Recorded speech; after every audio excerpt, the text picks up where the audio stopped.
talked to a couple of people, and Hal walked by. I'm like, hey, Hal, you want to play on the Shostakovich arrangement I did? He's like, yeah. Okay, when? And the one time that we all could agree on was 7 a.m. I had a great time meeting today's guest in person in June at the 2021 Wabass Institute. I'm Jason Heath. This is Contrabass Conversations, and we are talking with Michael Bates, who has had such a cool career in the jazz world.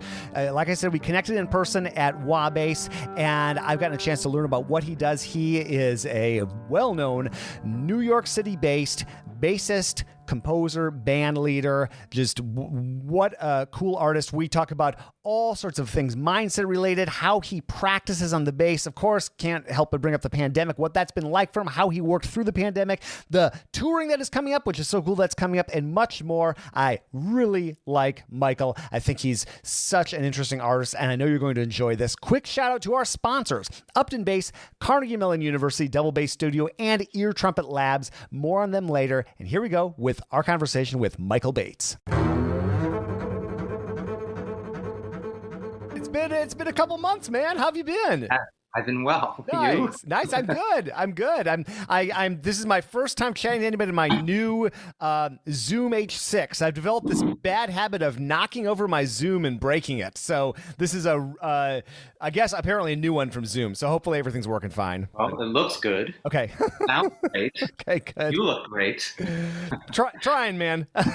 Yeah. So where are you headed? You're headed out of town tomorrow?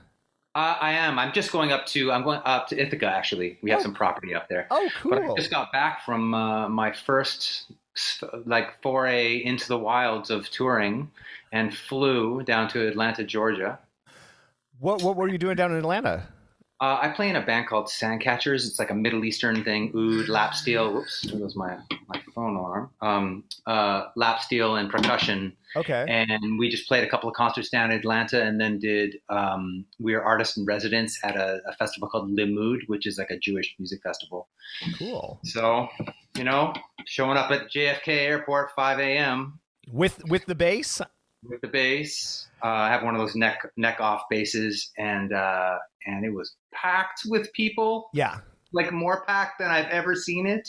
Have you found the same? Yeah, it's funny because I didn't leave. I had this very isolated pandemic, year plus. I didn't leave the city of San Francisco from March 2020 till May 2021. I barely even left my neighborhood. And then since then, I mean, but then I went to Seattle in May, and every flight I've been on, it's as busy as I remember it in 2019 or anything like that. How do you feel? Are you comfortable with it?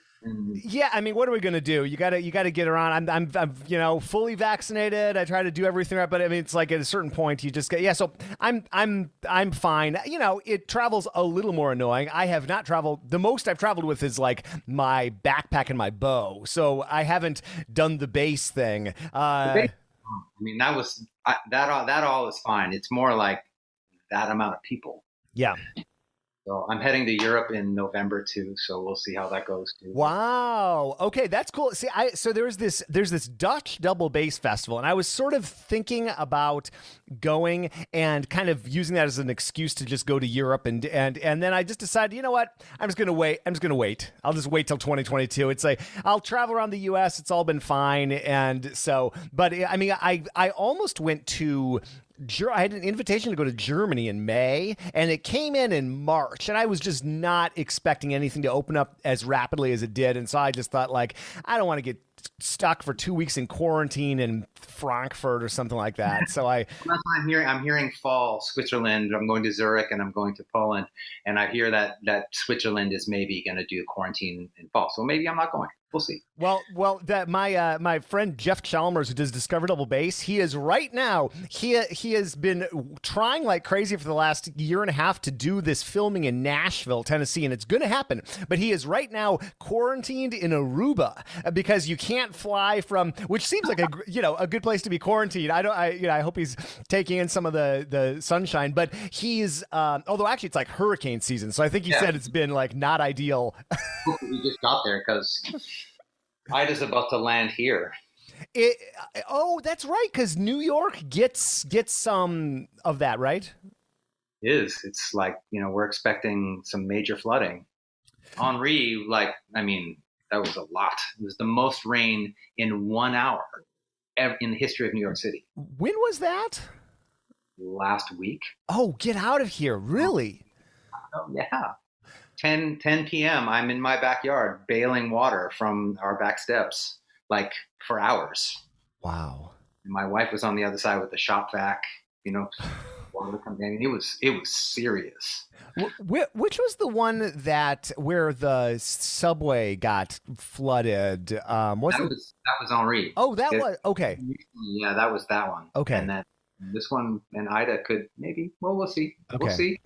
It's so hard. It's so hard for me to even picture that happening. Like, as I live here in San Francisco, I haven't seen rain, and I don't even know, like, well over 6 months. It all moved east. Yeah. Yeah. So anyway, back to traveling. Yeah. Okay, cool. So, wait, did you say Switzerland and Poland? Okay. We'll see. Hopefully it'll all go well. I'm hoping it would be great. I thought that was not going to happen, anytime in the near future, but it's really opened up. I know John Patitucci did a 3-week tour all through Europe, and we'll see. Who knows? Well, I mean, my sense is, like, what I've been going to, people seem just so happy to be out and seeing music. And, the Outside Lands is a really big festival here in San Francisco, and that is happening. They canceled Hardly Strictly again, which is like the Bluegrass Festival. It's much smaller. It sounds like Outside Lands is happening, but even like there's a lot of music in my neighborhood in North Beach, and like people, ever since things started to open back up, it's been, people just seem so happy to be hearing live music. Have you been experiencing that, or? When we were at this Lamood Festival, so we were there kind of doing some lectures and some performing, and then we did one big gala night, and it was a fairly big stage, a lot of people, and this woman came up to us at the end of the night, and she had been weeping the entire set, and had been, that was her first, live experience that she'd had since the beginning of the pandemic, and she was just so like, I was kind of speechless. Wow. Yeah, that really, like, a truly beautiful moment. Certainly worth the trip, and to be able to have that effect on someone is really a deep thing, and I know that's how we all felt, like, our first couple of gigs, and things have been trickling back in, and I've been fairly busy, but it's a heavy time. When did you actually take the bass out of the house and play in public? Did you do anything in 2020, like the end of 2020? Yeah, so I live in Brooklyn, New York. And I'm about 4 blocks away from Prospect Park. So there were a lot of people playing in the park.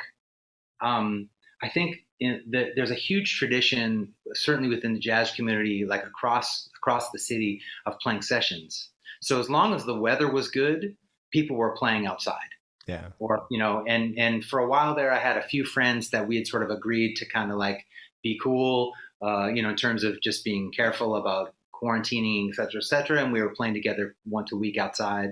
I was playing in my backyard. Even in my neighborhood, there's a ton of musicians like on my block. So I was playing duo gigs and on porches. So, and then there's a neighborhood called Ditmas Park, which is, a little further down towards Coney Island, and someone put on, I think it was called Arts for Art. And it's this kind of interesting neighborhood that it's all these wraparound porches. So people were hosting concerts, and people were coming from the neighborhood, and it was great. So, it certainly wasn't like it normally is, but we were playing in one way or another, doing sessions or outdoor gigs fairly often while the weather was good. Then the winter hit, and then it was a little calmer. And then since spring, it's been kind of the same. There's a jazz club bar around the corner from me that's full bore. I saw Michael Formanek there the other night. So, it's been good. It's not been great, and certainly considering what a lot of other people have been through, it's not something that you even really want to concern yourself with, I guess, in the big picture. What did you think it was going to look like if you go back to August 2020? Are we Were you I'm guessing you weren't expecting to be going to Europe in fall 2021, or? No.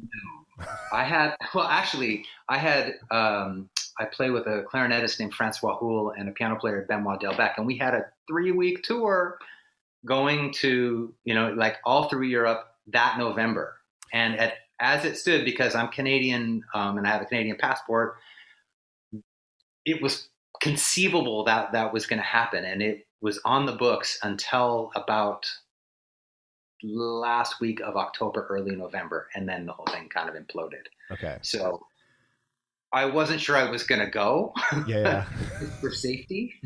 But it was there. So, I mean, I think by the time, when you say August, I think that we were thinking it was already going to be a wash until the spring, right? I mean, same for you guys.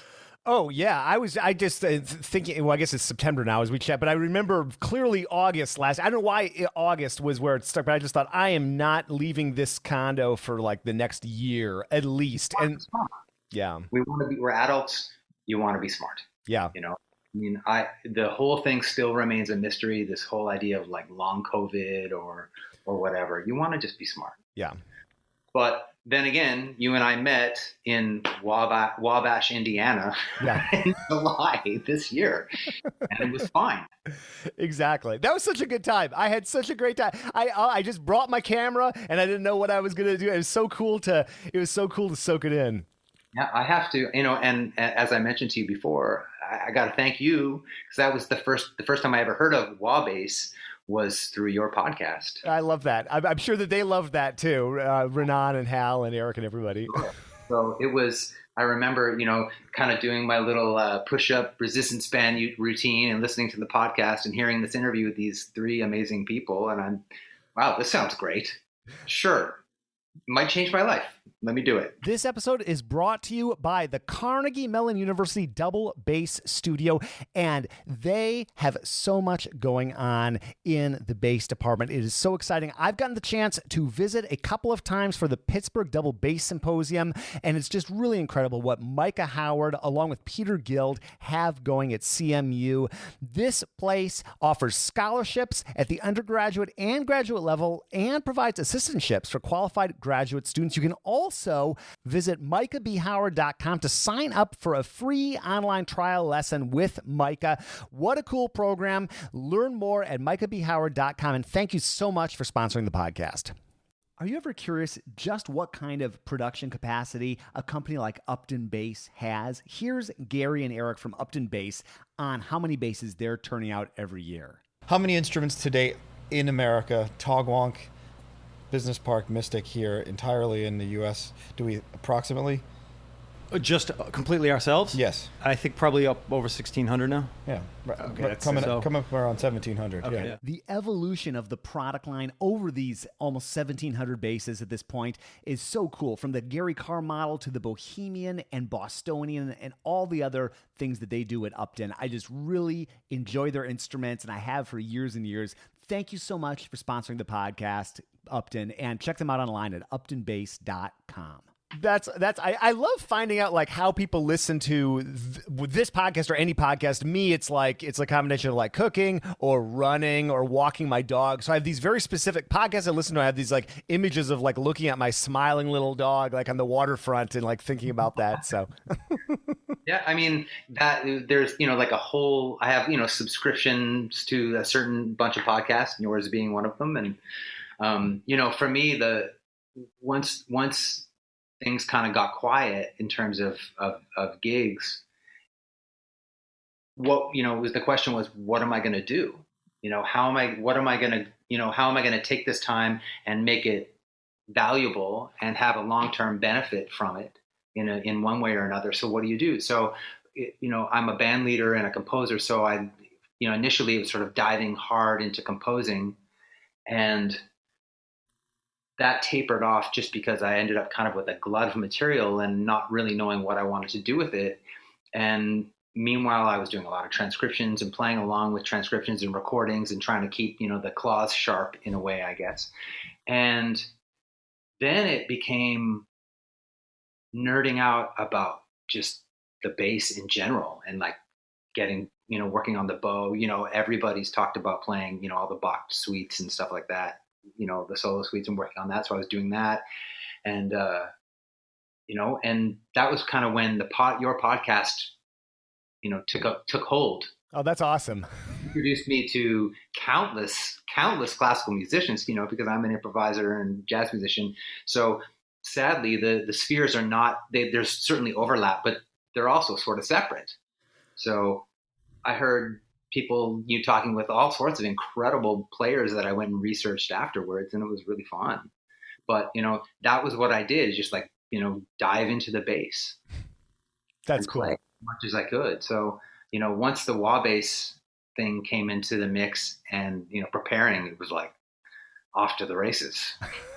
A lot of practicing, a lot of preparing. Yeah, it's fun. I'm glad I keep doing this thing, because it's a good excuse to like sit down and chat, with whoever. And there's like very little plan to this podcast. I get recommendations from people and that sort of thing, but I have very little. But it's fun for me, and my experience with the podcast is just you and me chat, and it's fun because we'd want to do this anyway. But it's like a good excuse to just sit down and like turn off the devices and dig in. And so I really do sort of forget that people listen at all, just because I just had this experience like this, and then shut down, and I feel good, and I'm like, all right, yeah, maybe I'm gonna go play some bass, and so it's just kind of cool that it goes out there like that. But there has to be some incredible ripple effect to doing it. There is, but I think it's it's a very solitary activity. It's not solitary in that like you and I are talking right now, but if someone just walked by, I'd look like a maniac just talking on my computer. So it is like me in solitude, and then like putting things on Dropbox and going on with my life. So but it's a cool. It's been fun for me. It's been fun to see a few people pick up and started in the bass world. Like Katie Thoreau has started chatting with a lot of folks. Ruben Rogers is doing something. I haven't listened to it yet, but I've seen it pop up on Spotify. Is that the Open Studio stuff? I don't know. I need to listen. It looked like it was an interview show, but I'm not sure. Yeah, I mean, I think there's this thing called Open Studio, which is out of St. Louis. It's fantastic. I mean, they have a great podcast. I think it's called You'll Hear It. Okay. And there's a bunch of different hosts. There's like a couple of piano players, a couple of bass players, and Christian McBride's involved, and Ruben Rogers, and there's another bass player, Bob DeBoo, and I think that they all host different things and do interviews, and it's great. It's an amazing resource. Oh, cool! I'll check it out. I love it. What else? Since you listen to podcasts, like what else do you listen to? I don't know if you're like me. I have my list of like shows I like to tune into regularly, and then I have this like I'm like a podcast addict. I probably subscribe to 100, and every once in a while I go in there and they auto delete and whatever, so it doesn't fill up my phone. But like, do you have what else? I'm just curious. What else do you? I listen to a lot of I'm a Brooklyn news junkie, just like everyone else. So I like Ezra Klein a lot. Mm-hmm. I think he's really covering a lot of things that are, super important. I love how he thinks about things and how he presents things. That was, I think, there's another one that I really like called Sticky Notes. Have you heard of that one? No, I'm going to try. I'm taking notes. That is a conductor. I can't remember his name off the top of my head, but he is a conductor that conducts in Europe and in the U.S. And he'll just take a symphony or a piece of music and break it down and just talk about it from his perspective for a good hour and a half. And you'll listen and he'll talk about it, and it is fascinating. I mean, like I've listened to him talk about Shostakovich 10, a bunch of Mahler stuff. I mean, it's really good. If you're looking for a deep dive into symphonic music from a conductor's perspective, it's pretty amazing. Oh, I'm going to check it out. You give me some afternoon homework. I'm like, that's awesome. And, there's like some No Stupid Questions. That's a fun one every once in a while. Mm-hmm. The Argument I've been listening to. There was one that I went on a deep dive called Winds of Change. You know that one? No. That one is quite something. And it's about, the band The Scorpions. Oh, yeah, sure. Yeah. They had a song called The Winds of Change. Oh, and of course. The idea, the formative idea is that that song may or may not have been written by the CIA as a propaganda material. Whoa, I had no. Okay, is that does that? Let's just say it's well produced. Okay. So if you've got several hours on your schedule, you could go down that rabbit hole. Okay, cool. I have not heard of that. You got me intrigued. That's interesting. Wow. So those are ones that come to mind off the top of my head. Okay, cool. I've been trying to listen to more music. The podcast can often take over the time that we have for listening. Yeah, I go in phases, man. I go in real phases where I barely listen to music, and then I have this thing. I don't know how you are, but like music. I love music, obviously, but it's also my job. So I listen to a lot of music that's like my job, like, oh, I'm going to check out this violinist because I'm working on, for some other project. But then I go through phases where I just like, all I want to do is listen to music. Like, do you schedule time, or like when do you fit that in, or is it just random for you? It depends. I mean, I'm a pretty avid runner, so I'll go out for long runs and do a lot of listening there. I agree though. Like, it's hard because sometimes like I'll be listening to music from a study perspective, and that's not like sitting down and enjoying stuff. But I'm also a big collector of vinyl, and so I'll sit down and nerd out on that, at times. It's a daily occurrence for sure. Maybe an hour, maybe two. I have friends who like get up and like sit down with their morning coffee and put on a record, and I wish I could do that. I usually have far too much to get done in the morning before I get to that kind of stuff. But yeah, music's like listening as a nerd fan for sure. A lot of it.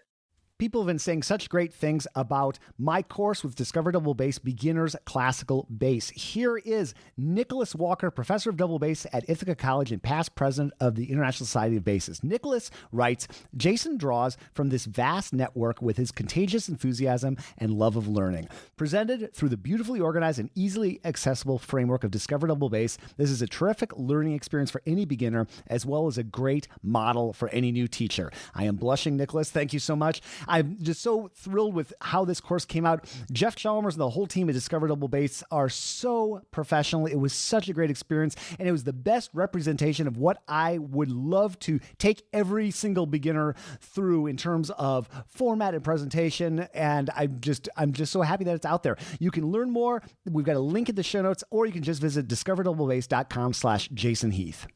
This episode is brought to you by Ear Trumpet Labs. They make hand-built mics out of Portland, Oregon, and they have an excellent mic for upright bass called Nadine. The Nadine is a condenser mic with a clear, natural sound and incredible feedback rejection. This mic is a completely new design. The head mounts in between the strings above the tailpiece with a rubber grommet, and the body securely straps to the tailpiece with Velcro elastic. A 14-inch Mogami cable connects the two parts, making it easy to place on any bass. It's durable and holds up to the demanding needs of the instrument while offering excellent sound quality. Ear Trumpet Labs is offering a free t-shirt just for Contrabass Conversations listeners with the purchase of a mic. Just visit www.eartrumpetlabs.com/contrabass to claim yours and check out the Nadine. Yeah. No, it's interesting. I always think it's interesting when it's something that you do. I've talked with my wife a lot about this because now she's a doctor, but she was a harpist and gigging harpist, and we sort of fell into that. But I go and like live music gets me going again. That's part of what it's been so great to go out. There's this great bar and restaurant that has live music every day. A lot of jazz, like jazz fusion, kind of some really talented Bay Area players play there, and so I'll just go on the weekend and stay there for 2-3 hours and get all psyched and come home and start experimenting. And it's the same too whenever I get back to seeing a classical concert in person again, like actually going and seeing the San Francisco Symphony. That gets me jazzed up. I see like a Shostakovich symphony, and then I start deep diving, through some of the symphonies and that sort of thing. Do you still practice a lot? Yeah. So I had about 10 years where I was really just kind of like a maintenance practicer, and maybe at least 10 years. and as I started to teach high school for a while. And as I got into that process, I was fortunate that I was still gigging, and I had an adjunct teaching job at a college in Chicago. And so just like my fear of becoming totally incompetent, like sort of kept me working. And then I having regular gigs, but it wasn't until 2018 I'd moved. I thought, okay, I'm going to get back into the bass, and I'm going to move to San Francisco. And I moved in 2016, and I still didn't get back into the bass. I still had those habits of I even played a recital or two in that mode. And it's like work on but then for whatever reason or a variety of factors, I got into the habit of practicing every day in 2018. It's been great just in general. I like running as well, and so I think of that bass practice, even if I had nothing coming up, and it's better now that I have things coming up, but even if I didn't, just the act of doing that is just, I find, good for the soul. Yeah, I mean, this instrument, I mean, probably most instruments, but I certainly find it with the bass is that the more you put in, the more you're going to get out, and the more rewarding it is. Mm-hmm. It's funny, a lot of the ideas that I picked up from various people at Wabass, just like in terms of string contact with the bow, it's like once you feel it, it's all consuming and you want it back. Yeah. And, so I find that the deeper you go into anything, I mean, the more you want to, the more you get back, and the bass, that's what I love about it. It's like, where you been? You've been taking some time off. Oh yeah, this is what I'm going to do to you. Yeah. I actually, somebody emailed me the other day, and I actually filmed a video about that very topic. I haven't edited yet, but it's like, what do you do when you come back after taking time off? And I thought, oh my goodness, talk about welcome to my life. I just feel like I just got back from South Dakota, a week of not playing, and then 2 weeks before that was a week of not playing. And so, what do you do? Do you have if you do take time off like that, like how do you get back into it? Do you? I have to say that it's very rare that I will take that amount of time off, even to the point of I'll pay the excess baggage fee and bring a bass if I'm flying somewhere on vacation. Certainly, I have this little neck off bass that I travel with if we go on a driving trip somewhere. I generally don't take that much time off. That being said, it does happen occasionally. And for me, it's just like getting back into the sound, just long tones with a bow, big burly bass notes with, playing pizzicato, and just like dig into the things that make you want to play, like, all those fundamental sounds. For me, it's that. I really do think that you can do a lot of practicing away from the instrument. There's a lot of conceptual stuff. There's a lot of metronome, a lot of time stuff, a lot of ear training stuff. So I think that as long as you're kind of still engaged with the musical process, that coming back and physically being away from the instrument is, there's some things like calluses, getting calluses back, like that kind of thing. But I do think that you can, if you're still musically engaged, when you pick the instrument up, it's right there again. Yeah. There's an endurance thing. I mean, this is the thing, is like this pandemic thing is like, what about being able to play three sets of music all night, full bore, and playing long, or playing like at a jam session and playing like late. I mean, I don't know about that stuff. I can tell you that like the two gigs, the longer gigs we did on this last tour, I was feeling it in my right arm for sure. Mm-hmm. Not my left so much, but my right. Yeah, I have no idea what my endurance is. That's a good point. Like I know I like how to film a video, or like I played a 30-minute solo set that wasn't a big deal, but like, and my type of playing, I don't have that sort of, right hand in constant motion kind of thing, but still, I'll play like 5 shows of Harry Potter, accompanying Harry Potter, and by show 5, you're like, all right, my back's hurting. A 30-minute solo set, like that's not taxing? Yeah, it could be very taxing, but I have my I can choose to make it as taxing as I want to be, and so I try to have a couple when I do something like that. I mean, that's 30 minutes including me like yakking at people. So it's I mean, I got back into shape for it, but I've done that enough that I can make that a brutal 30 minutes or a very pleasant 30 minutes, and I usually try to throw one stretch piece in when I do something like that, and a few things that I've been doing for 20 years, and like a couple things that are like more moderate.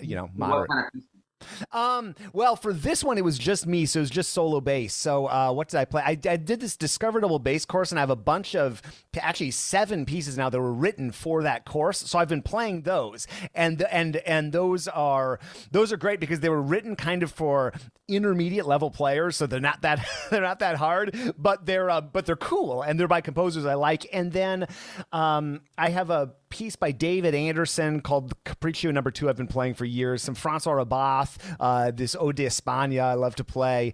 What else did I play for that? David Hayes, who's a UK bassist and composer, he wrote a piece for me back 5 years ago, so I played that. And then I had another piece written for me by a composer named Patrick Nair, and that was my stretch piece. That was it wasn't brutal, but it was, that was the one that had the most ambiguity as to how it would go. Right. How far in advance do you start preparing for something like that? Well, I always try to assume something like that's going to pop up. So I'm always in a state of preparation for that exact sort of performance. And so I'm usually not surprised. If I, I knew about it about a month beforehand. So all I do is I just change the amount of time I practice and the ratio of what I practice. But I'm kind of always touching those pieces as I'm working. I don't know, I'd love to know what you do, because like I used to be really random, especially those 10 years where I barely practiced, and now I really do have consistency to the way I practice and what I do, and it helps me. Like do you have like a routine that you stick to that's like exercise 1, exercise 2, or like how do you approach that? Because it sounds like you're a pretty regular practicer. Yeah. Well, I mean, there are a lot of things at play. I mean, I think when you add the composer element into the mix, it's a different beast. Certainly, a lot of the people that I play with in New York, there's a certain skill set that you kind of have to have, up at all times, I think.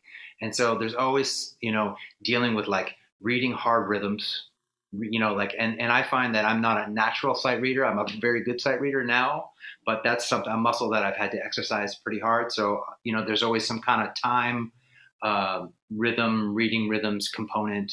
There's certainly dealing with the right hand articulation, right hand and left hand, and, making sure the two are syncing properly. There's a lot of harmonic stuff, as an improviser that I kind of want to have, going on at all times. I mean, in terms of just playing standards and playing tunes, but also playing modern music and just checking that language out. So it's a lot of nuts and bolts with that, arpeggio scales, whatever, triad pairs, that kind of thing.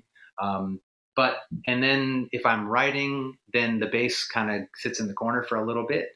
But, I don't know how you feel. Like, I feel like if I pick up the instrument, that's the gear I'm in for a while. And it's hard for me to put the bass down and sit down and write.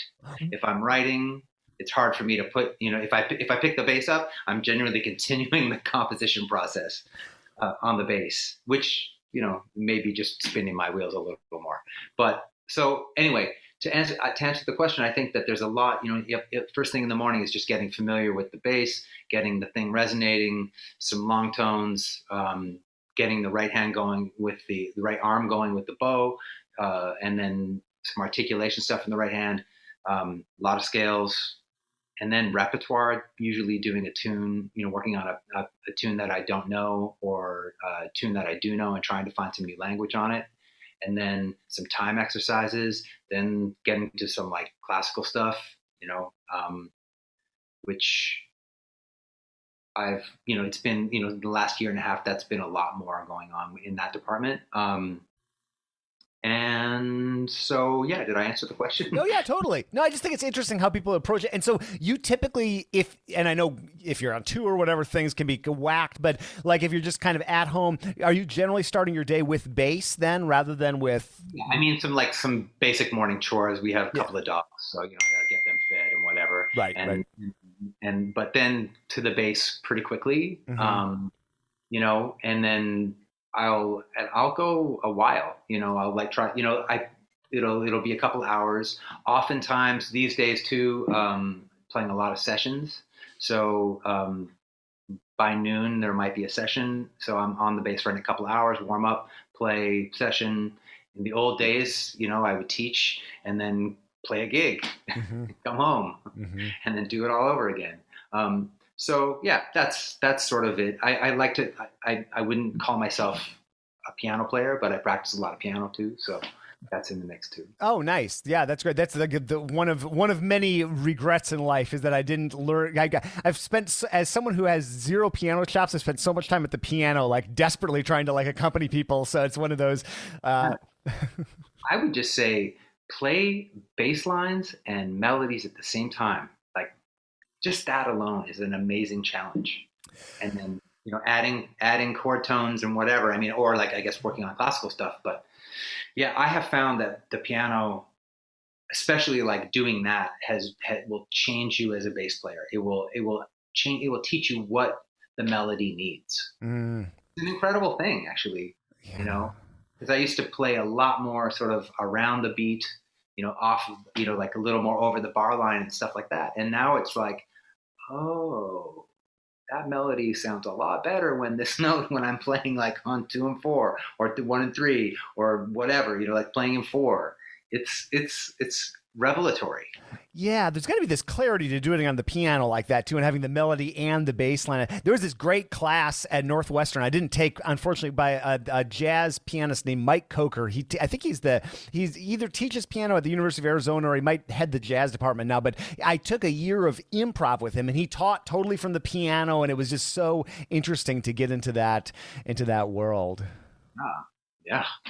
So that's what I found. The piano has been a very necessary and important aspect of playing for sure. How about when the composing side of things? Like, do you set aside time for that, or is it like a project comes up, or you get inspired, or like? Not so much these days. These days, it's just been like a lot of bass playing and then composing a little bit. When I was like full bore, it was definitely like every day a couple of hours set aside for sure. If I'm not writing, like a lot of times I'm writing for a specific project, and then I'll sit down and come up with like a piece of music, like just a germ, and look at it from like a kind of like more of like a laboratory sort of thing, like turn it on its head, turn it around, turn it upside down, like write a counter line to it, look at what can this be, and dealing with that from like a real sort of like composerly laboratory like scenario, and that works great. You can get a lot of great material out of that. Other times it's more like outing fires, like I need to write this piece of music for whatever. But yeah, I think composing has been, that's kind of where I think my identity as a player has really come out. Certainly as a band leader, but also like in terms of what kind of music I wanted to manifest from bands that I have creative input in. Sure. I always think it's interesting how people write, because I know you mentioned like if you start on the bass and move over or vice versa, you kind of got that bass brain going. I know some people that even if they're writing things that are not even like bass centric at all, they'll start on the bass. Because are you writing at the piano, or are you writing in front of Sibelius or whatever? Mostly piano for sure. Okay. And then like as I tend to do everything in pencil. Okay, just cool. To keep myself honest. So I stay away from the computer for as long as I can, because I want, you know how it is. You start putting it in the computer, and then you start tinkering, and there'll be, new waltz, new waltz, new waltz 1, new waltz 1.2, new waltz, and 1.3. There will be a lot of that, but I really think that I personally am interested in what I'm hearing and how to make that happen. And so there's a lot of sitting at the piano, singing a lot of stuff, thinking about rhythms. I mean, one of the biggest challenges I think for any composer is you're hearing it in your head, and you're hearing a sound, and then it's deciphering what it is and what's it going to be. So it's a long process for me. I'm slow for sure. There have been, I've had a few gifts of tunes in, an hour here and there, but for the most part, I tend to write kind of long form improvised pieces, like pieces for improvising. And that takes a lot of time for me. Okay.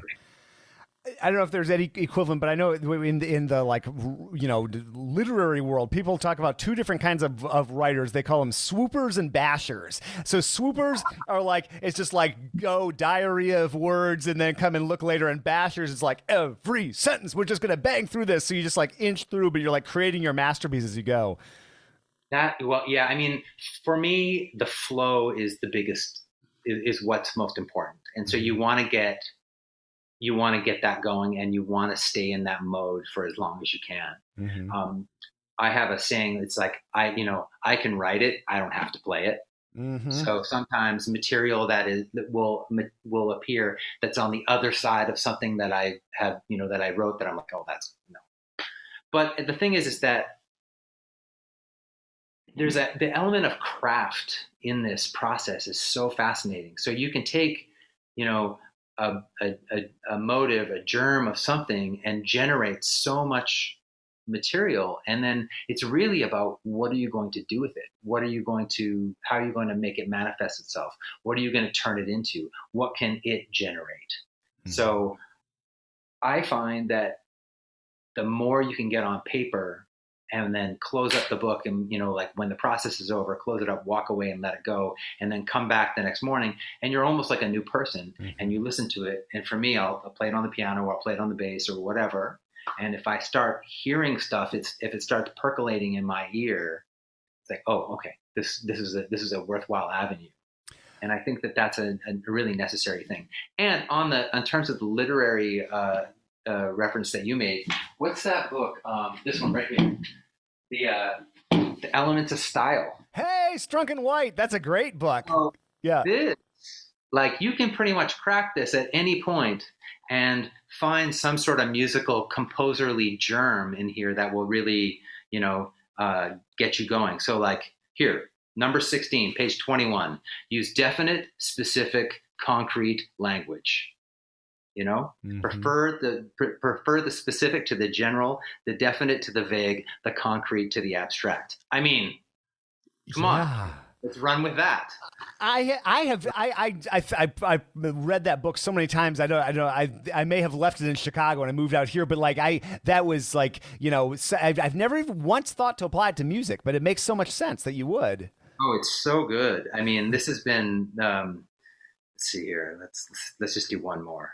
Here we go. Perfect. Whoops.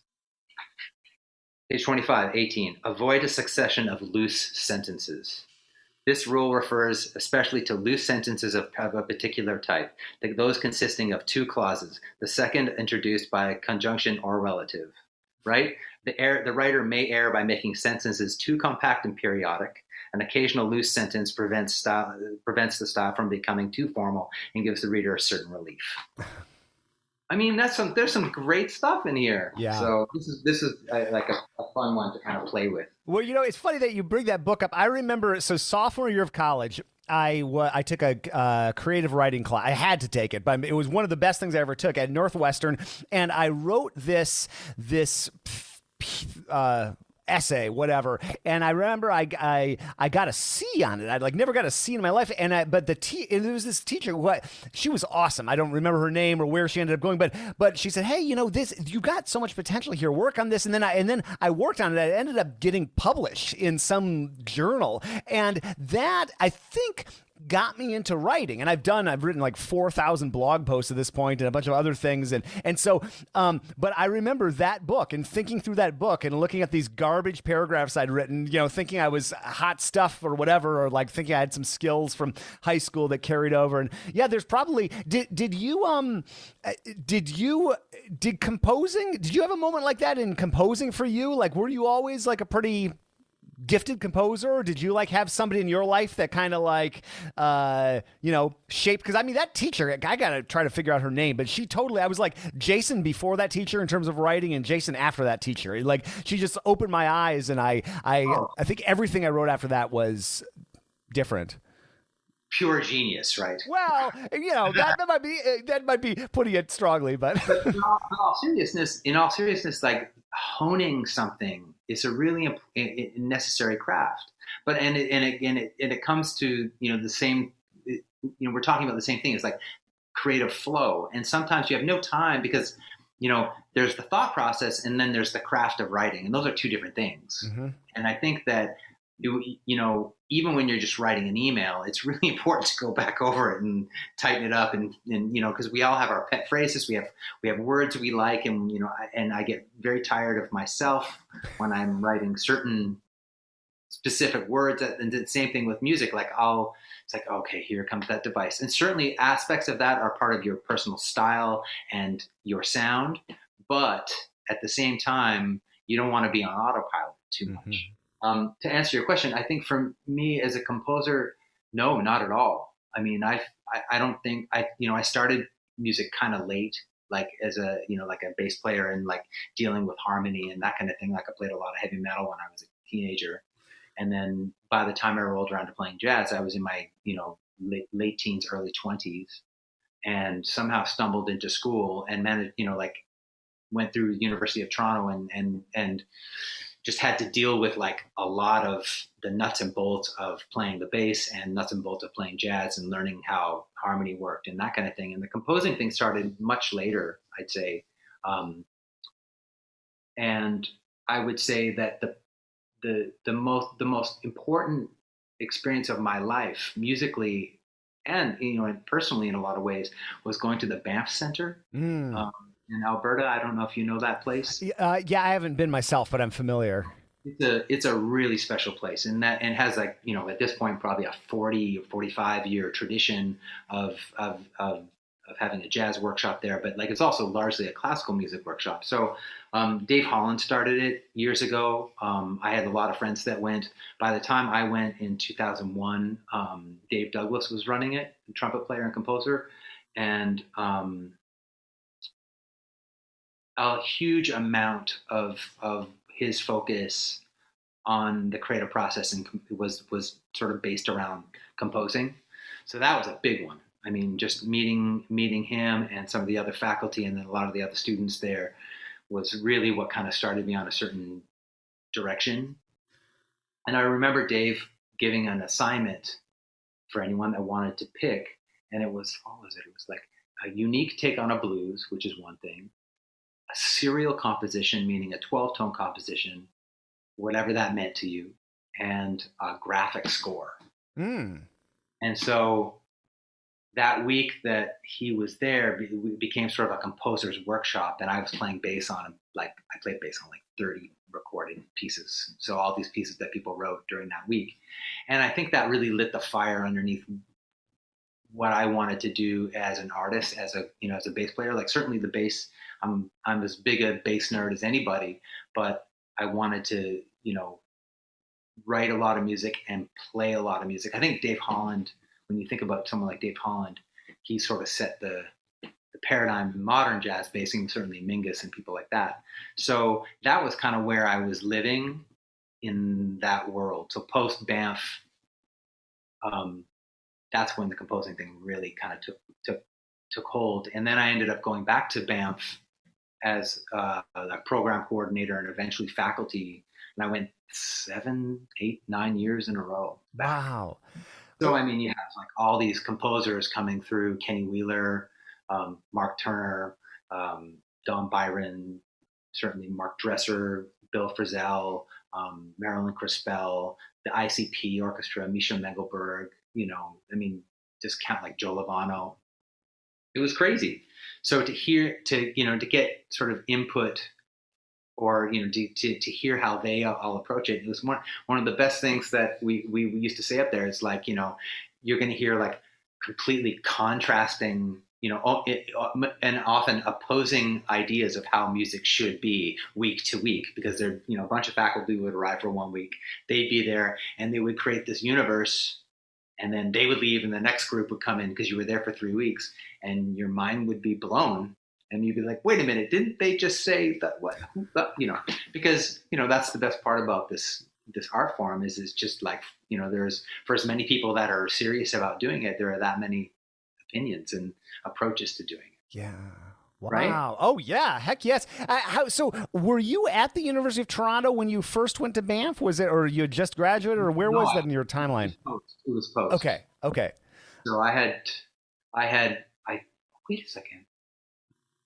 No, yeah, you're right. I had left. I had graduated from the University of Toronto. Okay. Okay. So like early mid-20s kind of age. And then you grew up in, you grew up in British Columbia, if I remember right? Vancouver or? Vancouver. Okay. Okay. And so heavy metal is a hilarious through line. If I look at the 800 or whatever podcasts I've done, like I was at a festival in. I've heard those interviews. Oh yeah, no, it's just hilarious. I was in Andres Martin's festival down in Tijuana a few years ago, and we every single one of us at the table, like, how'd you get into bass? It's like metal. So that was it. Did you play anything? Was electric bass your first?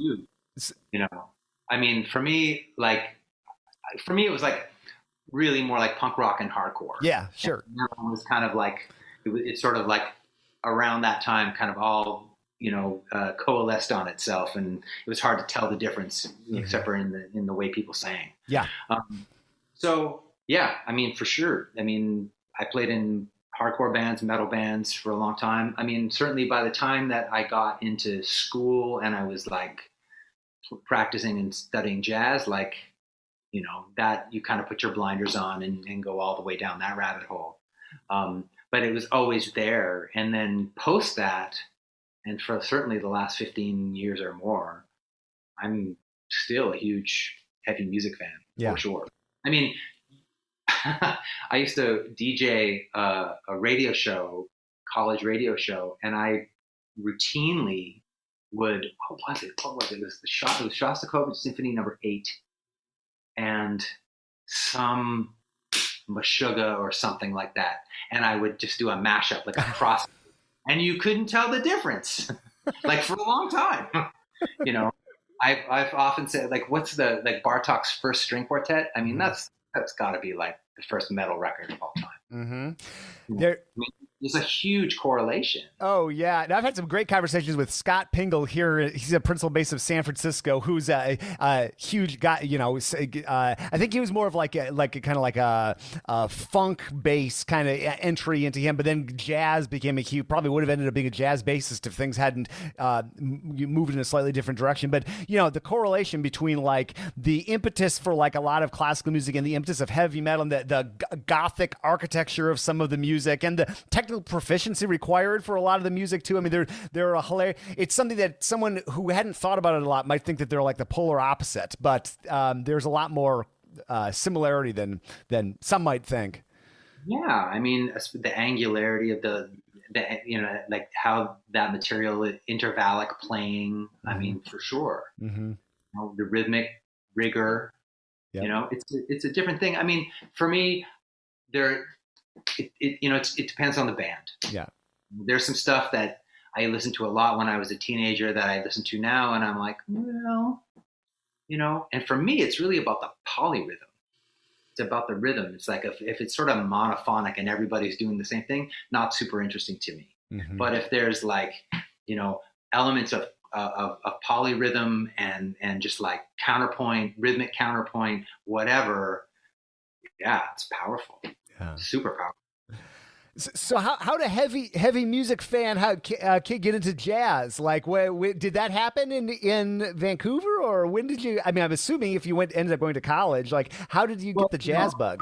I think I was just taking bass lessons, and my bass teacher gave me a Mahavishnu Orchestra record.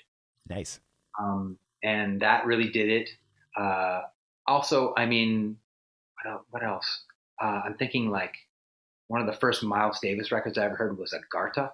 Oh, have you ever heard that? When is that? And it's just like, just full on, like sounds more. It was like around the time that I was hearing that, there were band like that sub pop phenomenon in Seattle was happening. So it was more like the Melvins and Mudhoney and stuff like that. So it was like really dirty, like heavy guitar. It's electric bass. Michael Henderson's on electric bass. Pete Cosey's playing guitar, and Miles is playing through a wah-wah pedal. So it was just like rocking. I mean, so that was kind of my entree into that. And then I think as and like a lot of, I'm sure this is going to ring super familiar to you too. You're playing electric bass, you're playing punk rock, you're playing heavy metal, and then you hear Fishbone. Mm-hmm. And then you hear Red Hot Chili Peppers, Mm-hmm. or you hear Fugazi or something like that. And then all of a sudden the bass playing's more interesting. And then that leads you down the road of like what those bands were listening to, which is like, Sly and the Family Stone, Larry Graham, Mm-hmm. and that kind of whole genre of music.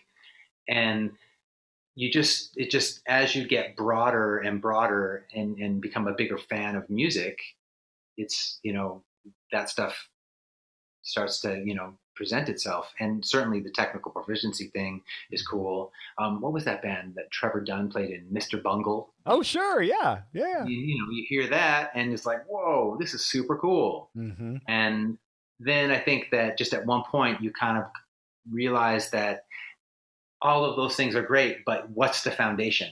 And where's the foundation? And the foundation is Ray Brown. Mm-hmm. The foundation, at the time for me was seeing Dave Holland play with that Extensions band, Kevin Eubanks and Marvin Smitty Smith. And it was like, I want to do that. And it's like, okay, read an interview with Dave Holland, and he spent all his time learning standards. Okay, that's what I'm going to do. And, the one thing that, I may be really good at spinning my wheels at times, but if I say I'm going to do something, I'm generally going to do it. And for me, it was like, okay, that's what I need to do. That's the work that needs to happen. I'm going to do it. So get an upright, learn these tunes, learn how to play the thing. And at one point or another, that sound just kind of takes over.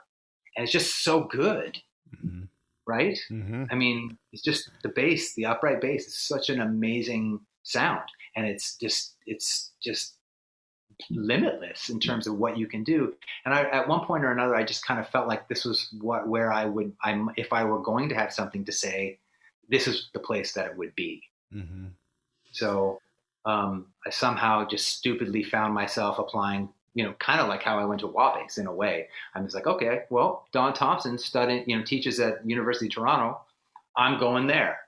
And I had no idea. I was a little older. I had no idea how school worked, like getting into a university. I had already had a career outside of that. And I moved to Toronto to go to the University of Toronto, and I applied. And apparently that year, like 20 bass players applied, and they accepted one, and it was me. And I don't know how that happened, but, I was already gigging around town and playing standards and whatever. So, but still, I mean, I just luck of the draw. And then, I think I might have in my interview it said, like, if you let me in, I won't leave. Like, as in I won't leave the building. And I pretty much didn't.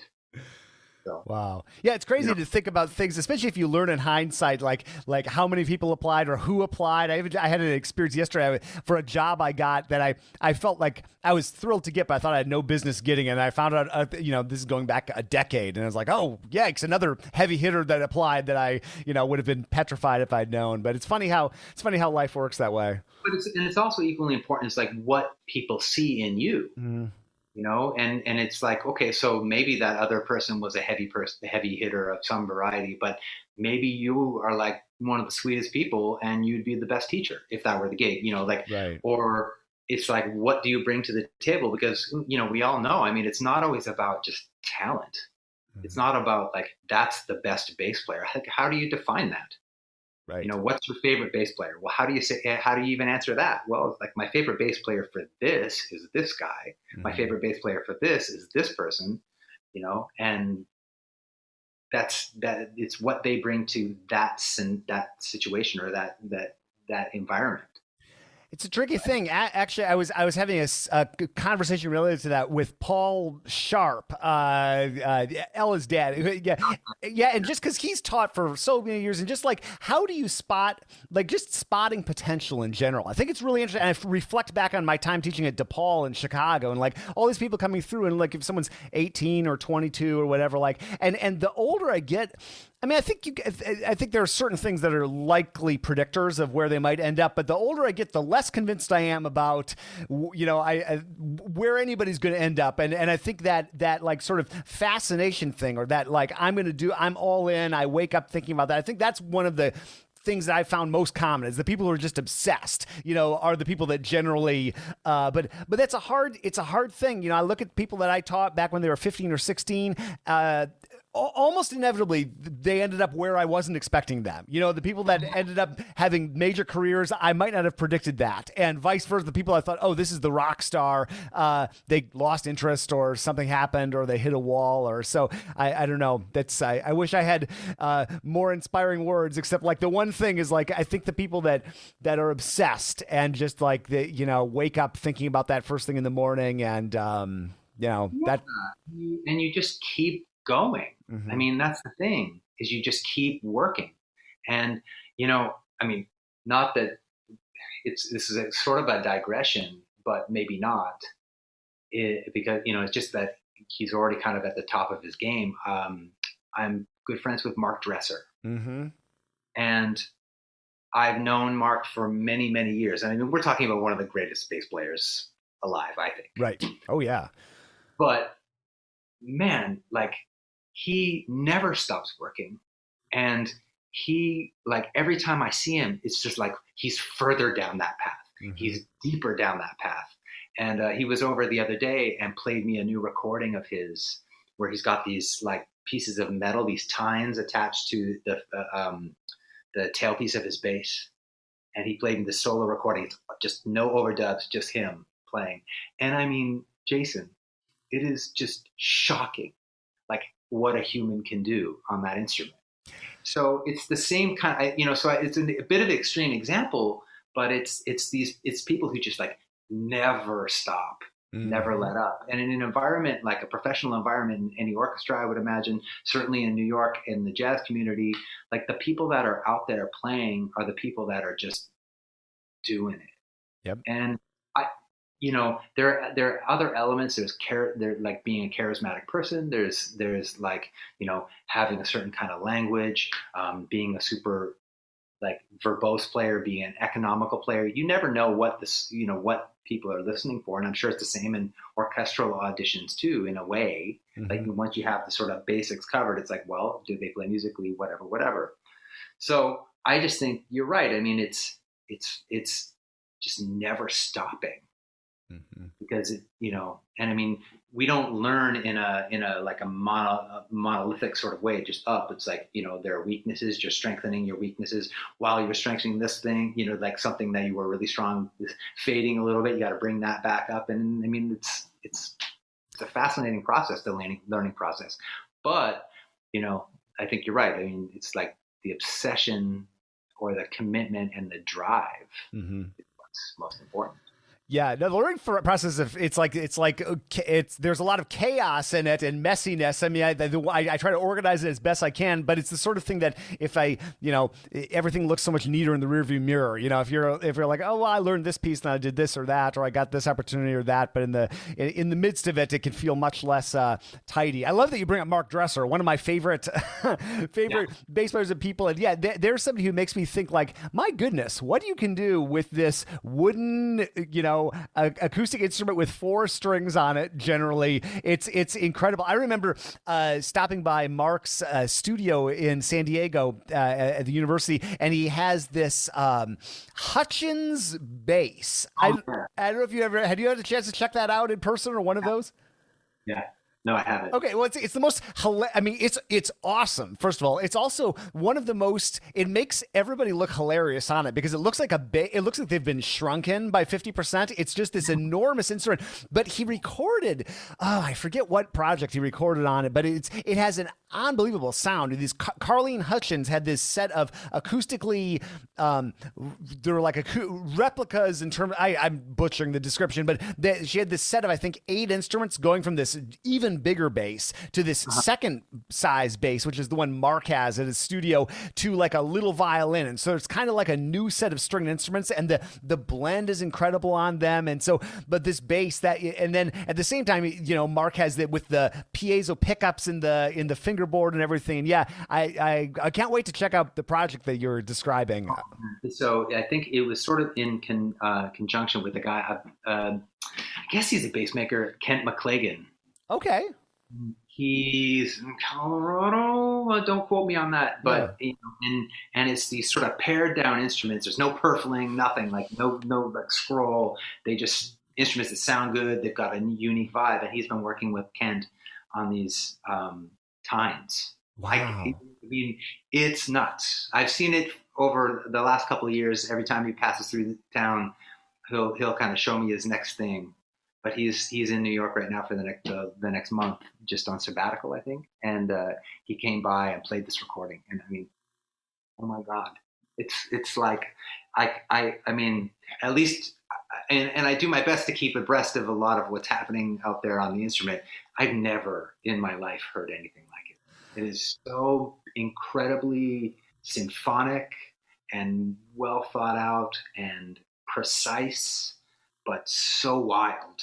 So that's all I could say. Wow, I can't. Yeah, I got to check. What I have a wonderful memory from maybe 3-4 years ago of that same trip visiting Mark, and I also got a chance to sit in on a lesson Mark was teaching, and to see, because that contemporary bass performance world I find really interesting. It's also definitely not like my background, so I'm kind of like a amateur in that world. But it was so cool to sit down next to Mark with one of these scores, which looks like a Crumb score or something like that, and the bass is going through, and just like I was, and then to like listen to what they explored in that, it was like so interesting, like what the level they're thinking on, what they're talking about. Like if it had just been me alone, I would have been like, pretty cool. But I was like an education just in like in that I wish I could remember more details, the composer and everything, but yeah, it was just so cool to see how Mark's brain was thinking about that piece, or how they were talking about it. Yeah, that very cool. He's in town right now. He is out on some upper partials that are pretty amazing, but at the same time, deals with the fundamentals of the bass.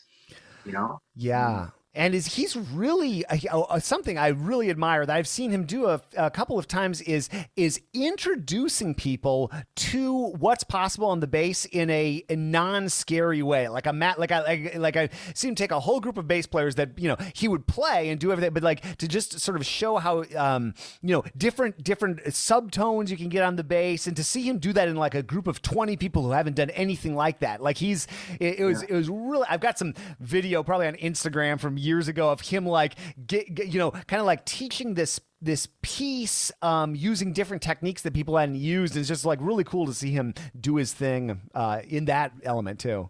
I mean, talk about being convinced. Mm-hmm. He is really convinced about everything that he is doing, and he's such a kind person, but super intense at the same time. Mm-hmm. So that's a great combination in a teacher. Yeah. And and he listens to you too. He's not, he'll give you stuff you need. Mm-hmm. Mm-hmm. Yeah. Great guy for sure. I've been meaning to ask, like how, so, we talked about Toronto. What did the progression, how did you end up in New York? I guess that's a quick question. When did that happen? How'd that happen for you? It was the same trip to Banff. Certainly it's always been on my radar, the community of musicians that are in New York, and, what type of music comes out of New York. When I was living in Vancouver as a teenager, I used to volunteer with the Coastal Jazz and Blues Society, which is the jazz festival there. There was a guy named Ken Pickering who was a mentor of sorts. And the bands that would come through, I mean, this guy really was just devoted to improvised music and creative music in general, like massive record collector and just huge fan. So I would see all sorts of stuff, like a lot of the Dutch improvised music, and a lot of like, I think, the first time I ever saw Mark Dresser was with Dave Douglas and Mark Dresser and Tom Rainey. And I think it was Dave's first gig outside of New York. Oh, wow. In 1986. So that kind of set planted the seed. And then I went off and did a bunch of other things, but that was kind of always on my mind. And in terms of like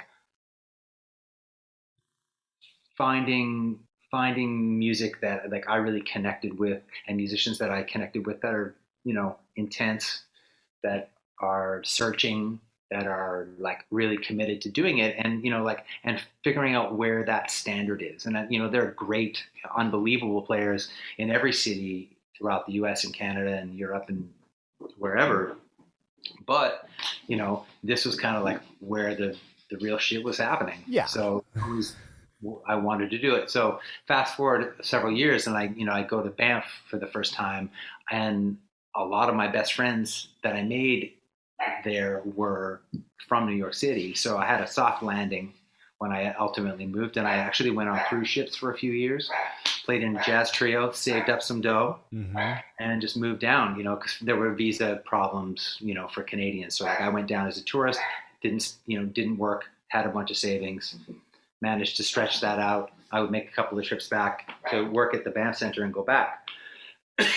And then, eventually got my L1 visa and was off to the races. Okay. It's 20 years ago now at this point. Wow. So, it was just like, had to go, had to happen. Sure.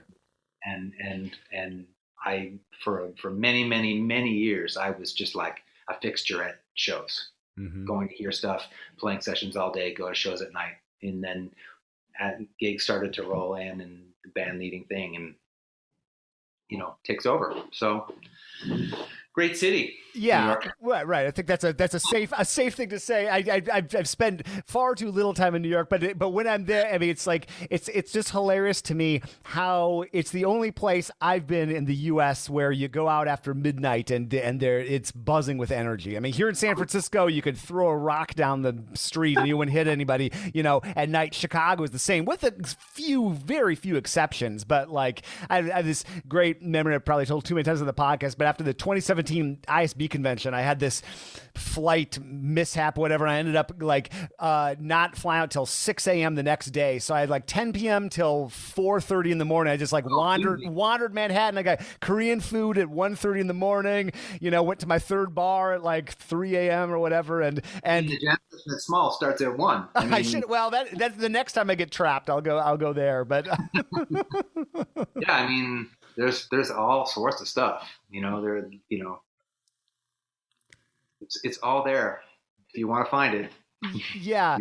It's so you must consider yourself a New Yorker at this point. 20 years in, I mean, okay. Yeah, I mean, I certainly identify more with being a New Yorker. I mean, I'm, you can take the boy out of Canada, but you can't take the Canada out of the boy, sure.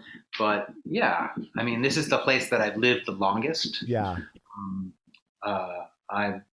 It's funny, like, sometimes I think if you're sitting on the subway and you're not kind of looking around going, wow, you're like, you've sort of reached that point where you're a New Yorker. You're just like checking out your book, whatever. And that's it. So yeah, for sure. Yeah, just the level of activity that it sounds like you have had and can have like I kind of thrive off of that energy. I also really enjoy where I'm here in San Francisco, a very different place for a jazz musician or musician in general. But it was funny for me, like I've been here only 5 years now at this point, but I definitely feel like I'm a San Franciscan. And I guess how that would differ from Chicago, Jason, is like just moving somewhere where it's kind of like generally nice out all the time. That's had like a real and being able to like run all year without it being painful. I had this day job for a while in Chicago, and I would try to run in January, but it would be like dark and icy. And I remember like coming home after one of those runs, and I was like, I feel worse than when I left. I'm like so tense from not falling on the ice, and so. So let me ask you kind of a really odd question. Sure. Have you ever? What do you like? Sometimes I think like some of the best art comes out of places with extreme climate. Oh yeah. The most exact, the Russia, Russian classical music, certainly New York City, like extreme situations kind of generate some pretty like potent art. I wouldn't say that's the only way to do it, but would you agree? Do you think? Oh yeah. I think Berlin, I'm thinking, like London, I'm thinking like South Africa. Shostakovich, thinking about like writing his 7th symphony, as all the things that are going down, or any of his music, really. Yeah, I mean, it seems to me that that's going to happen, and so when it's really easy, I don't know. But then again, it's not a dig on anywhere. I'm not, I'm just trying to I've thought about that a lot. Oh yeah, no, I think it's super interesting, and I think the weather is easy out here. There are other things that people would think are challenging or but for sure. I think that's for sure. Circling back to the pandemic, I think that there's going to be a lot of great art that's going to have come out of that. Like it's not necessarily always like a climate thing, but it's sort of extreme circumstances, and certainly weather can be a bunch of that. We're having impact for sure. Yeah, for sure. For sure. Yeah, it'll be interesting to see. We go look a couple of years down the road, or 10 years down the road or something, to see, what art has come out of this and how people, whether just in terms of staying inspired or not inspired. I definitely went through waves of I think if I zoom out, I kept kept my head down and kept working on my projects. But I definitely had moments where I thought I was losing my mind and huddled in a ball on the floor. Not that bad, but kind of approaching that. So yeah, it's been interesting to connect with people, over the last year and a half and see how they fared. It also just depends on how you're built. Yeah.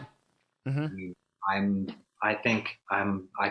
very happy being locked in a room and working on stuff. So hopefully there have been some changes. Yeah. Though the podcast is a relatively solitary activity, I love being out and about and working. Usually I would go to co-working spaces in San Francisco anytime I had computer work. And I know there's so much activity in New York too. So to have that year of just sitting right at this desk, and then and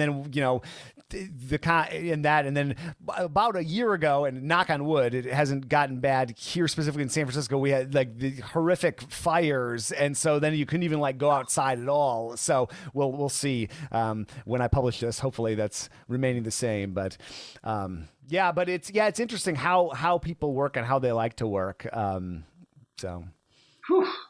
Yes. So I have to go in 20 minutes, but I wanted to get your impression of the Wabass experience and. Oh, yeah. I thought it was awesome. I feel so fortunate to have this weird role that I have in the bass world where I get to go and be a fly on the wall on event. And so I feel like I have been able to soak in more master classes and more teaching and more just experiences that others might not have been able to take in the amount of. So it's really cool. Now, Wabass is a special beast for sure. It seemed like a wonderful vibe with Renan and Eric and Hal, and then with the not very many people, all quite accomplished, and I only saw the tail end. You were there for the whole time, so to me it seemed like I could see it being such a great way to just kind of level up your game in general in a really healthy environment. Am I close? You saw it. It was. That documentary video you did was fantastic. Wow. It's a special place, right? I'm asking you, you're more a part of that world. Okay, so sure. Yes, it is. I haven't seen another model like that. So more traditional models. Now there are some other bass events so a traditional event, I could talk about this for 10 hours. So I'll be as brief as I can. A more traditional event would be like Tanglewood or Aspen. No dig on either. They're both great, but it's associated around an orchestra, and you rehearse an orchestra, and then you have a master class with some certain people. And then there's some that are a little more bass specific or less bass specific. Then you have one that's a little more of an outlier, like Domaine Forget, which is bass specific. I would love to check that out. Yeah, and that is all revolving. Kind of everybody associated with that kind of sort of has some sort of connection with Francois Rabath. So not completely, but there's definitely a little bit of that.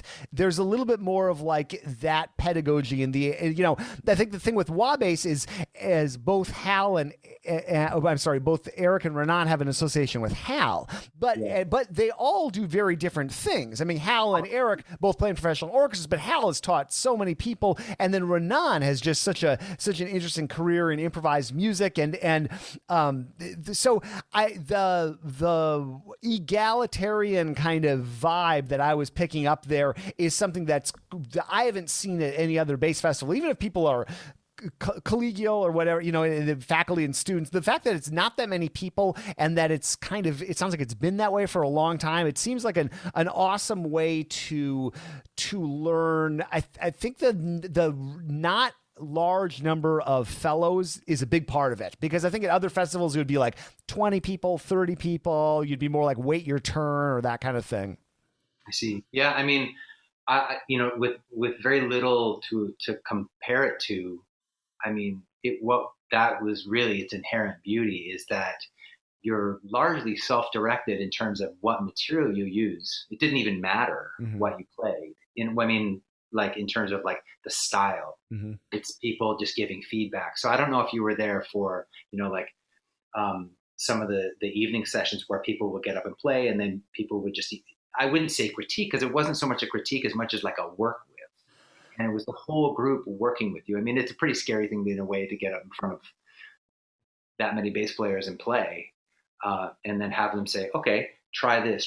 But you would get like 45 minutes a person, probably. Maybe even longer. That's cool. Yeah, I missed that. Sadly, I missed those sessions. But it's cool that those were. You do see those at other bass events too. But you would maybe get not as many of those experiences. And for me, is that like I was a bit of an outlier, as you know, from age wise, but also stylistically. And I got up and I just played a bunch of solo bass pieces that I've been working on, like a Thelonious Monk tune, playing the melody and the harmony and everything at the same time. And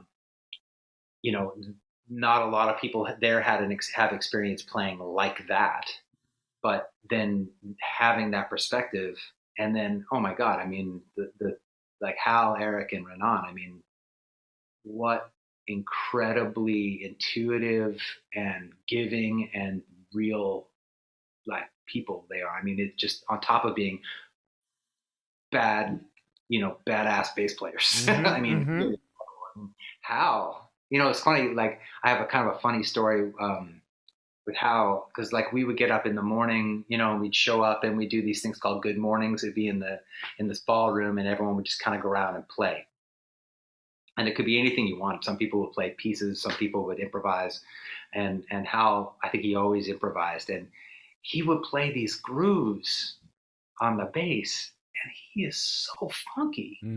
Like he is so funky. I mean, you saw a little bit of it on that last day, I remember.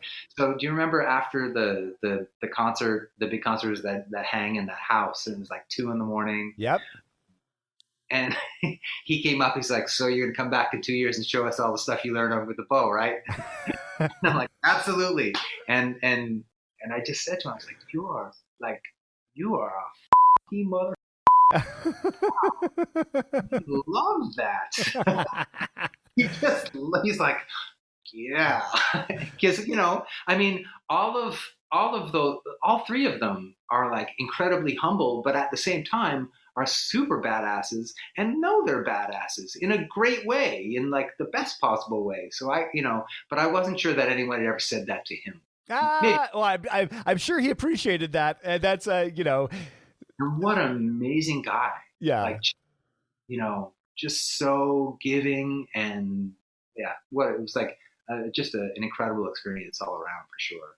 Yeah, no, they're all great. And he is funky. It was cool to hear him do those grooves. Really interesting music. Yeah. So behind that, like, just like, like he is great.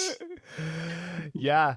I mean, it's cool that I admire, I think, the world of him. I mean, I've been using materials with the name Hal Robinson on them since I was in my teens, and so it's cool to spend. That was the only time I've spent. Actually, I think that's the only time I've ever met him in person. So it was great to.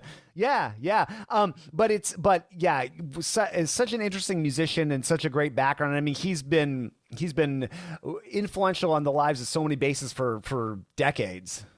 That's what I get the impression. I mean, the reverence that he sort of engendered from everybody is pretty amazing. But at the same time, he's just a guy. He's just a guy. He's just there. He's giving comments like everybody else. He's thinking like, oh yeah, we could try this. We could try that. No, it's awesome. So yeah, I was thrilled to be there as well. I had a lesson with Eric Larson that was really transformative, as far as right hand technique with the bow. And I'm still kind of like working on it. And he's been kind enough to talk with me post Wabass a few times, really like an amazing group of people. Well, those are the sort of that an event like that. And there's no event I've been to that's exactly like that, but it's sort of intensive like that. And probably Banff was a similar experience. I mean, like a short period of time, whether it's a week or a couple weeks or 3 weeks or whatever. I mean, that's like fuel for me for the rest of the year, or maybe even a couple years. That's like living a year, mm-hmm. In 3 weeks. I mean, the amount of information that you're absorbing either consciously or subconsciously, or just like, the vibrations that you're a part of. Mm-hmm. It's crazy. I mean, at Banff, it was like, it's funny because I don't know what it is about that particular part of the country. Like, you don't need much sleep. Mm-hmm. People were sleeping about 4 hours a day, maybe less sometimes. And I mean, you were going from 9 a.m. until 3 or 4 a.m. every day. Not everybody all the time, but it would get to the point with rehearsals, especially. It'd be like, yeah, can't do that, playing a set at the club, gotta do this. What, at 2 a.m.? Mm-hmm. Let's just, meet in the main room at 2 a.m. Okay, let's do it. And at Wabass, I kind of got I had that same experience because I had written this arrangement that I'd hoped to play. It was of a Shostakovich Allegretto for 4 basses. And I'd hoped there would be I'd written Renan in advance, and I was hoping that we could do it. But, we had chamber music, we had all these concerts, and we were doing all this stuff to work on, having stuff to work on. So I was like, well, okay, maybe we can, maybe I can recruit a few people. So I talked to a couple of people, and Hal walked by. I'm like, hey, Hal, you want to play on the Shostakovich arrangement I did? He's like, yeah. Okay, when? And the one time that we all could agree on was 7 a.m. So showed up at that theater, 7 a.m. Everybody like on time, sat down, read the music. It's really cool that they've got that, and it sounds like they're going to plan on doing some more recordings in that new space up there. But that was a really cool added benefit to have that space like that. Yeah, and I mean, it was amazing to me. I had written this arrangement, and I have a lot of bands that I can write for and do rehearsals and gigs, but 4 basses is not something that I normally have access to. I mean, jazz bass players don't see a whole lot of each other mm-hmm. because we're usually gigging or whatever. So I managed to get together with 3 other friends of mine, all great musicians, great readers, the whole bit. And we wrestled with this thing for quite a while. I mean, it got it sounding pretty good after some work. Whereas these dudes showed up, I don't even know what time the kids went to bed, and they just read it. They read it 2 times down, and it was just like, bam, Hal was out for blood that morning. I mean, it was amazing. And when you saw us do it, that was only the second and third pass through the piece. That's amazing. Yeah. Really high level, and it's a hard arrangement. Amazing. Yeah. Loved it. Yeah, it's crazy the level that people are operating on, just in terms of being able to do something like that. What did you think of the level of the musicians there? Oh, it's as good as it gets, Right? So yeah. So the fun thing is to see where everybody is in 5 years. I mean, like one of Sharif, I believe, right? I think he had already been playing in the Atlanta Symphony. Yeah. Right. Yeah. I mean, how old was he when he got that gig? 17? Yeah, something like that. But I mean, I'm sure they appreciated having you there and like the level of what you've done, the experience that you bring, because it's all music, right? And so like that is a really that was probably I'm sure that just you being there and having like all the experience that you've had and it's all music, it's all bass playing. We just are, it's slightly different aspects of it. And so it's just cool So no, the level was outstanding. And I look back at some of those old photos from like 7-8 years ago and you see, oh, he's in this group or they're doing this and they're doing that. So I didn't know anybody other than Wyatt, wireman, and that's only because I used to see. I often go to those David Allen Moore Sunday morning Zoom things, and so Wyatt is like one of the, I guess, a host. So I knew him. I knew his name, but everyone else I didn't know. And it was really funny. You know, you get a list of who's going, and I'm like, oh, who are these people? And I was like, whoa. And I mean, they're all college age, 26 years old, 27 years old. But you watch these videos and you're like, what? Yeah. Come on. I mean, I had a friend of mine, I sent a friend of mine, Sharif's, a YouTube video of Sharif playing, a Bach cello suite. And this friend of mine wrote me back and was like, you are in trouble. Oh, I'm not in trouble. Come on. I just don't do that. He's like, he'll be my best friend by the end of day one. And so that's what I did. I found him in the morning. I'm like, hey man, can I buy you a cup of coffee? Let's go talk. Well, the power of the cohort, bringing people at that level together for an extended period of time, and then you throw people with more years under their belt like Hal and Eric and Renan. I mean, that's the beauty of, and it sounds like Banff and a similar sort of concept in other programs too. But it's that's what, and if I think back to people I've worked with younger than that, earlier in their career, like the advice I'd always give kids or their parents, when they're 15, 16 is like, go to a summer festival, get out of your and part of, getting together with people that are driven, obviously is huge, but then also just like getting out of your daily routine, your daily element, and the safe and predictable, and that there's power in that for accelerating your learning too. Oh, for sure. I mean, it's not unlike, I'm sure, like a physical, like a workout routine is like you plateau in one way or another. And so you need to get out of that. So, for a professional musician, that's often gigs, or playing in different bands. And then you're always playing a session and getting taken out of your comfort zone and realizing where you are deficient and the things that you need to work on. It's harder probably when you're in school. Maybe it's been a long time. I don't remember. But certainly going to an environment like that and hearing how different each player was, that was cool too, right? Oh, yeah. There's really different players. Yeah. So, yeah, it was great. I hope to be back myself. So you can go. I mean, I was hoping you were going to be there because Hal had said it'd be great for you. All we need is 10 minutes of your best stuff. Yeah, I know. It didn't even occur to me to apply. I have been thinking about it since we talked. I remember that conversation we had. So, but you may see my name on that roster. We'll see. At the very least, I'd like to be there with the camera. And so when I found out that you were coming for the last week, I was like, yes. But I was kind of like hoping for strength in numbers, like old man strength. Yeah, I know. I should. Yeah, but I guess I didn't internalize that comment from Hal when we were talking. I mean, I heard. So we'll see. Yes, I would. What an amazing experience! You got to do it. I know. Do it. I know. I'm thinking about it. Hey man, we got to do this again. This we could talk for another 2-3 hours. Let's anything else you want to get out there for this podcast? Where should I send people? Send to your. I do not have a lot of social media. I have an Instagram, but whatever. I mean, I got rid of my website recently, which I'm sure that'll come back in another way. But, I'm doing a lot of stuff that I love being a part of. I have a band that plays all Shostakovich music, which is kind of the impetus of this conversation. Yeah. And that's with Marty Ehrlich and Maz Swift on violin, and a bassoon player, Sarah Schoenbeck, and Michael Serene, who plays drums. And the last couple of years we were going to do a recording. Hopefully that'll happen in 2021. And, we're playing a bunch of gigs in September, which is great. And I play in this band Sandcatchers, and I have a couple of other bands with, some other great musicians, and I'm keeping busy. You're keeping busy. That's awesome.